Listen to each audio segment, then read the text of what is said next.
നമ്മൾ ഈ മതത്തിൻ്റെ ഒരു ഏറ്റവും വലിയൊരു വെനം എന്ന് പറയുന്നത് ശരിക്കും പലപ്പോഴും കൈവെട്ടും കാലുവെട്ടും കഴുത്തുവെട്ടും ഒന്നും ആവണമെന്നില്ല. അത് പലപ്പോഴും റിലീജിയോസിറ്റി എന്ന് പറയുന്ന ഒരു വെനമാണ്, മതാത്മകത. ഇപ്പം നമ്മൾ ഈ ദിവസവും കാണുന്നത് ഈ ഇരവാദങ്ങൾ, എന്താണ് പരാതിപ്പുകകൾ. ഇതിൽ എനിക്ക് ഒരു അനുഭവം ഉണ്ടായത്, എൻ്റെ വാട്സപ്പിലേക്ക് കുറേ ഈ ഒരു സംഭവത്തിൻ്റെ കുറേ ലിങ്ക് വന്നു. ഭോപ്പാൽ എന്ന് തുടങ്ങുന്ന ഒരു വാർത്തയാണ്. അതിനകത്ത് ഇംഗ്ലീഷാണ്, ഭോപ്പാൽ എന്നതിനകത്ത് ഉണ്ടായിരുന്നു തോന്നുന്നു. ഒരു ദളിത് സ്ത്രീയെ മർദ്ദിച്ച് നഗ്നയാക്കി റോഡിലൂടെ നടത്തുന്നു എന്നുള്ളതാണ്. 2023 സെപ്റ്റംബർ 2 ആണ് ആ ദിവസം. അപ്പോൾ എന്നോട് അതിനടിയിലൊക്കെ എഴുതിയിരിക്കുക, എന്താ പ്രതികരിക്കുന്നില്ലേ എന്നുള്ളതാണ്. ഞാനന്നൊരു പരീക്ഷാ ഡ്യൂട്ടിയിലായിരുന്നു. അപ്പോൾ ഞാൻ വിചാരിച്ചത് വന്നു കഴിഞ്ഞിട്ട് എന്താ നോക്കാമെന്ന് വിചാരിച്ച് ക്ലിക്ക് ചെയ്ത് നോക്കിയപ്പോൾ കാണാം ഇത് രാജസ്ഥാനിലാണ് നടന്നിരിക്കുന്നത്. ഈ ദളിത് യുവതി എങ്ങനെ നടത്തിയത് അവരെ തന്നെ വീട്ടുകാരാണ്. അപ്പം ഞാൻ എന്നിട്ട് നോക്കിയിട്ട് ഈ ലിങ്ക് നോക്കിയപ്പോൾ കാണാം ഈ മെസ്സേജ് അയച്ചവൻ അത് 2 ഡിലീറ്റ് ചെയ്തിരിക്കുന്നു. ഞാൻ ആലോചിച്ച് എന്താ കാര്യം എന്ന് വെച്ചാൽ ആലോചിച്ചപ്പം ഈ പുള്ളി ഇതേ കണക്കുള്ള മെസ്സേജുകൾ എനിക്ക് അയക്കാറുണ്ട്. എന്താ പ്രതികരിക്കുന്നില്ല, നാവ് ഇറങ്ങിപ്പോയോ, ഇങ്ങനെയൊക്കെയുള്ള സാധനങ്ങൾ അയക്കാറുണ്ട്. അപ്പം എനിക്ക് അന്നേരം മനസ്സിലായി പുള്ളിക്ക് ഈ ഭോപ്പാൽ എന്ന് കണ്ടിട്ട് പുള്ളി ഇത് മധ്യപ്രദേശാണെന്ന് കരുതി അത് വെച്ചിട്ട് കയറി പുള്ളിയുടെ പൊളിറ്റിക്കൽ ടാർഗറ്റും പുള്ളിയുടെ കമ്മ്യൂണൽ ടാർഗറ്റും ഒക്കെ വെച്ച് പുള്ളി പോയതാണെന്ന് എനിക്ക് മനസ്സിലായി. അത് പെട്ടെന്ന് മനസ്സിലായി രാജസ്ഥാനിലാന്ന് നോക്കിയപ്പോൾ കാണാം wrong state, wrong rule, wrong executioners എല്ലാം മാറി പുള്ളി ഉടനെ അതിന് പിൻവലിച്ചു. ഇതാണ് സംഭവിച്ചത്. ഞാൻ എന്താണിത് പിൻവലിച്ചതെന്ന് ചോദിച്ചിട്ട് മറുപടി ഒന്നുമില്ല. ഇതിപ്പോൾ ആദ്യമല്ല, ഇത് പലപ്പോഴും സംഭവിച്ചിട്ടുണ്ട്. ആദ്യം ഒരു ഉത്സാഹത്തിന് കൊണ്ടുവന്നിട്ട് ഇവരെന്താ ഉദ്ദേശിക്കുന്നതെന്ന് പറഞ്ഞു കഴിഞ്ഞാൽ ഇതൊരു വലിയ ഒരു ഹീനമായ ഒരു കൃത്യമാണ്, വലിയൊരു എന്താ പറയുക, നമുക്ക് അചിന്ത്യമായിട്ടുള്ള അസഹനീയമായിട്ടുള്ള ഒരു കാര്യമാണ്. പക്ഷേ ഇവരിത് കൊണ്ടുവന്ന് ഇടുന്നത് ഇവരുടെ മതവിശ്വാസം അല്ലെ പാർട്ടി വിശ്വാസം അല്ലെങ്കിൽ അതേപോലുള്ള വിശ്വാസങ്ങളുടെ അതിനെ പ്രൊമോട്ട് ചെയ്യുന്നതിൻ്റെ പേരിൽ അത് അടിസ്ഥാനത്തിലാണ് ഇവർ കൊണ്ടുവന്നിടുന്നത്. അവരുടെ കരച്ചിൽ ഗ്രന്ഥികൾ വർക്ക് ചെയ്യണമെന്നുണ്ടെങ്കിൽ, അവരുടെ വിലാപ ഗ്രന്ഥികൾ വർക്ക് ചെയ്യണമെന്നുണ്ടെങ്കിൽ അവരുടെ ട്രൈബിൽപ്പെട്ട ആളുകൾക്ക് എന്തെങ്കിലും സംഭവിക്കുകയാണെങ്കിൽ മാത്രമേ അവർ ഉന്നയിക്കൂ. മറിച്ചാണെങ്കിൽ കുറ്റക്കാർ അവരുടെ ട്രൈബ് ആണെന്നുണ്ടെങ്കിൽ ഇവർ മിണ്ടാതിരിക്കും, അല്ലെ ചത്ത പോലെ കിടക്കും, അല്ലെ അത് കണ്ടില്ലെന്ന് കഴിക്കും, കൊണ്ടിരുന്ന ലിങ്കുകൾ പിൻവലിക്കും, അല്ലേ തിരിച്ചെടുക്കും. ഒന്ന് ആലോചിച്ച് നോക്കും, നമ്മളെ ആ മാനവികതയിലേക്ക് മതാത്മകത കയറി അങ്ങ് പടർന്നിരിക്കുകയാണ്.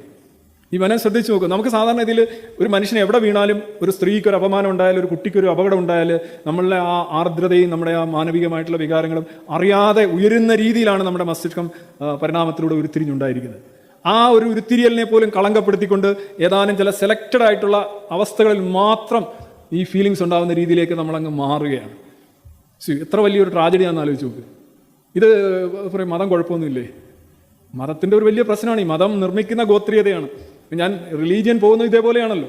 എതിരാളി അല്ലെങ്കിൽ എതിർ ഗോത്രത്തിൽപ്പെട്ടവൻ, എതിർ മതത്തിൽപ്പെട്ടവനെ അവനെ ഡീഹ്യൂമനൈസ് ചെയ്യുക, ട്രാഷ് ചെയ്യുക. അവനൊരു കുറഞ്ഞ മനുഷ്യനാണ്, വിഡ്ഢിയാണ്, വിവരം കെട്ടവനാണ്, അവൻ ക്രൂരനാണ്, അവൻ ഇങ്ങനെ ചെയ്യൂ എന്ന് സ്ഥാപിക്കാനായിട്ട് അവിടുന്ന് ഇവിടുന്ന് എല്ലാം പറക്കി കൊണ്ടുവന്നിട്ട് അവതരിപ്പിക്കുക. ഇതിനാണ് യഥാർത്ഥത്തിൽ എന്താ പറയുന്നത്, നിനക്കൊന്നും മാനവികതയില്ലെന്നാണ് നമ്മളോട് ചോദിക്കുന്നത്. നമ്മൾ നോക്കുമ്പോൾ കാണാം ഇതെല്ലാം മണിപ്പൂരിലായാലും രാജസ്ഥാനിലായാലും മധ്യപ്രദേശിലായാലും കേരളത്തിലായാലും ഇതെല്ലാം പ്രശ്നം തന്നെയാണ്. ഇതെല്ലാം അഡ്രസ്സ് ചെയ്യപ്പെടേണ്ടതാണ്, തിരുത്തപ്പെടേണ്ടവയാണ്. ഇതാണ് യഥാർത്ഥ ഒരു മാനവികമായിട്ടുള്ള സമീപനം. ഈ റിലീജിയസിറ്റിയുടെ ആ ഒരു എന്താ പറയുന്നത്, അതിൻ്റെ പ്രസരണം വളരെ ശക്തമായതുകൊണ്ട് തന്നെ ആളുകൾക്ക് ഇങ്ങനെ ചിന്തിക്കാനേ കഴിയുന്നില്ല. അവരുടെ ആ ഗ്രന്ഥികൾ തന്നെ വർക്ക് ചെയ്യുന്നില്ല. ഇപ്പുറത്ത് അതേപോലെ ഞാൻ 2017 ഒരു വാർത്തയാണ്. Old Rajasthan video use to say Dalit beaten paraded naked in UP. ഇത് UP നടന്ന ഒരു സംഭവമാണെന്ന് പറഞ്ഞ് 2017 രാജസ്ഥാനിൽ ഇതേ കണക്ക് ഇതേപോലെ ഒരു സ്ത്രീയെ എനിക്കൊന്നും അവിടുത്തെ ഒരു രീതിയാണോ എന്ന് പോലും നമ്മൾ പഞ്ചായത്തുകളുടെയൊക്കെ ഒരു രീതിയാണ്. അതായത് സ്ത്രീയെ വെപ്പണൈസ് ചെയ്യുക, സ്ത്രീയെ അപമാനിച്ച് പക വീട്ടുക, ഗോത്രങ്ങൾ തമ്മിലുള്ള വ്യക്തികൾ തമ്മിലുള്ള തർക്കത്തിന് പ്രതികാരം എന്ന നിലയിൽ സ്ത്രീയും കുട്ടികളെയൊക്കെ അപമാനിക്കുക എന്നുള്ളത് ഈ മണിപ്പൂരിൽ കണ്ടതും അത് തന്നെയാണ്. സ്ത്രീ അപമാനിക്കുമ്പോൾ എൻ്റെ ഗോത്രം തന്നെ അപമാനിക്കപ്പെടുന്നു എന്നുള്ള പഴയ ആ പ്രാകൃതമായിട്ടുള്ള സങ്കല്പം അതാണ് കണ്ടത്. ഈ 2017 വാർത്ത യഥാർത്ഥത്തിൽ അത് ഗുജറാത്തിലാണെന്നും പറഞ്ഞ് ശരിക്കും അത് പരത്തി. പക്ഷെ അത് ആക്ച്വലി നടന്നത് രാജസ്ഥാനിൽ തന്നെയാണ്. പക്ഷെ ഒന്നോർക്കും അന്ന് രാജസ്ഥാനിലുള്ളത് BJP ഗവൺമെൻറ്റാണ്. നോക്ക്, ആക്ച്വലി അത് രാജസ്ഥാനിൽ തന്നെ വെച്ചാൽ മതിയായിരുന്നു.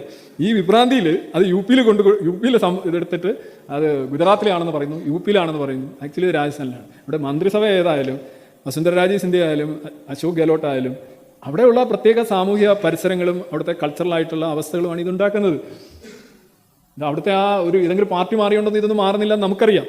പക്ഷേ എങ്ങനെയാണ് ഇവരിത് ഡിസ്ട്രിബ്യൂട്ട് ചെയ്യുന്നത്, എങ്ങനെയാണ് ഇവരിനകത്ത് കരയുകയും ചിരിക്കുകയും ചെയ്യുന്നത് എന്നുള്ളതാണ് ഒരു വലിയൊരു വിഷയം. ഇതിൻ്റെ അടിസ്ഥാനം എന്ന് പറഞ്ഞു കഴിഞ്ഞാൽ ഈ മതബോധമാണ്. ബേസിക്കലി ഈ മതബോധം തന്നെയാണ് പാർട്ടിയിലേക്കും പോകുന്നത്. പാർട്ടി അവർ ഉപയോഗിക്കുന്നത് മതബോധം നടപ്പിലാക്കാനായിട്ടുള്ള ടൂളായിട്ടാണ്. ഒന്ന് ശ്രദ്ധിച്ചു കഴിഞ്ഞാൽ മനസ്സിലാവും. അതാണ് യഥാർത്ഥ OS എന്ന് പറയുന്നത്. അതാണ് അതിൻ്റെ ഓപ്പറേറ്റിംഗ് സിസ്റ്റം എന്ന് പറയുന്നത്. ഇതാണ്. പാർട്ടി രണ്ടോ മൂന്നാമതോ ആണ്.